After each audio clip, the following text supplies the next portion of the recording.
Hey, I'm Donald Bell for CNET.com. I'm here at Apple's iPad launch event for the new iPad. We were thinking this was going to be called the iPad 3, iPad HD.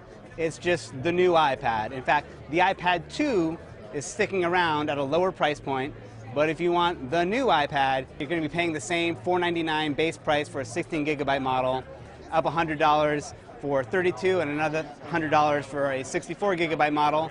So those prices are the same. Also the same pricing for the carrier-enabled models. So for $130 extra, you can get a 4G-enabled iPad with either AT&T or Verizon as your carrier.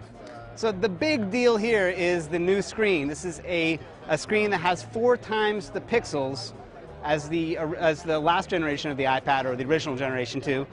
So you're getting an amazing image quality on here, arguably better pixel density, picture quality than you would be getting on a 1080p television in your home. If you've ever looked up close at the iPad and you've seen what almost looks like a grid or a chain link fence of pixels, that is gone now. You're looking at this and it just looks like photorealistic. It looks like the games, books, text looks a lot crisper and clearer. You're not getting that same kind of gritty image quality that you were getting on the iPad 2. So that was a prediction that came true. Another prediction that came true is a better camera quality. There is now a 5-megapixel camera on the back of this that's capable of 1080p video with built-in image stabilization.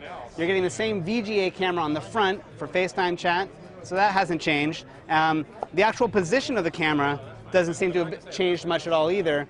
That was a question that we were thinking about going into this, whether or not people would have to buy new cases. Doesn't seem like you will, although it is slightly thicker, to the point you really wouldn't notice it, but if you're going to break out the calipers and really measure it, you'd notice a slightly thicker iPad.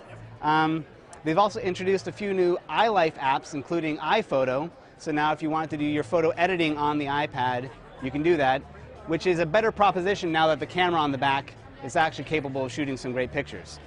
So I'm Donald Bell for CNET.com, and that was a first look at the new iPad.